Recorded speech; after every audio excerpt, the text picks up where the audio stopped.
English. I am a perfectionist. मैं workaholic हूं। मैं इनोसेंट। इंग्लिश बैंक क्या लौड़े, क्या इंग्लिश इंग्लिश इंग्लिश लगा रखा है बे। 4 साल का था मैं जब मेरे पापा जबलपुर में किसी हलवाई के यहां काम करते थे। खुद तो कभी स्कूल गए नहीं, इसलिए अपनी गांड घिस घिस के मुझको स्कूल में भर्ती करवाया। अब कहने के लिए तो वो इंग्लिश मीडियम स्कूल था, लेकिन साले हमारे टीचर लोग खुद हिंदी में बात करते थे। हमारे स्कूल के लड़के एक दूसरे से यो व्हाट्स अप डॉग ऐसे बात नहीं करते हैं।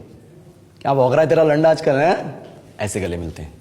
किसी तरह रट्टा मार मार के 10th तक पहुंचे तो पता चला कि जिंदगी में सफल होने के लिए एक ही तरीका है, और वो है इंजीनियरिंग। सब यही कहते थे, माँ बाप, टीचर लोग, गली का वॉचमैन भी हमसे पूछता था, और भैया कैसी चल रही है आपकी तैयारी? भग बेंचो, तुमको क्या करना है?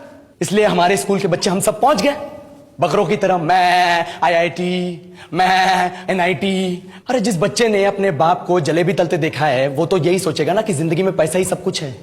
I did not choose this engineering life, sir, and neither did this engineering life choose me. It was shoved down my throat by my teachers while my hands were tied to my back by my friends and my parents watched in silence. और English सुनेगा तू मादरचोद तो सुन। 10th के बाद 2 साल लग गए इस कॉलेज में घुसने के लिए, कोचिंग में निकाल दिए। ना कुछ खेले ना कुछ सीखे, और 2 साल बाद जब यहां पहुंचे तो पता चला कि बड़े शहरों के कॉन्वेंट स्कूल के पढ़े बच्चे जब अंग्रेजी में बात करते हैं तो मरे हुए फूल भी खिल उठते हैं। आहा, हवा में ऑक्सीजन की मात्रा बढ़ जाती है इनकी अंग्रेजी सुन के। और पूरे कॉलेज की लड़कियां इन इंग्लिश स्पीकिंग लड़कों को अपना जीवन साथी .com मान चुकी है। तुझे क्या लगता है?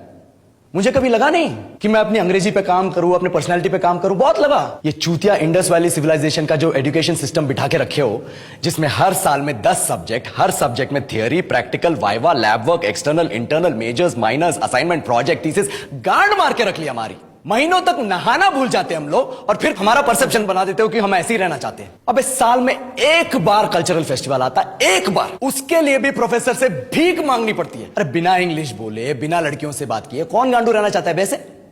पर टाइम कहां है कुछ सीखने के लिए? लगे पड़े हैं कोडिंग सीखने, 3 लैंग्वेज सीख रहे हैं, अलग अलग इंग्लिश छोड़ के। लेकिन जब प्लेसमेंट्स की बात आई तो सबको एप्टीट्यूड चाहिए, पर्सनैलिटी चाहिए, इंग्लिश स्पीकिंग चाहिए। It is not that we can not speak English, sir. We are just very conscious of our diction and our pronunciation, and we are not confident to speak in front of anyone else. If the curriculum was a little bit diverse, if the engineering colleges in our country focused on our all-round development instead of functioning like a goddamn factory that is just mass producing robots by killing their dreams and handing out degrees, I would not be sitting here in this pointless HR interview, the likes of which exist only in our country.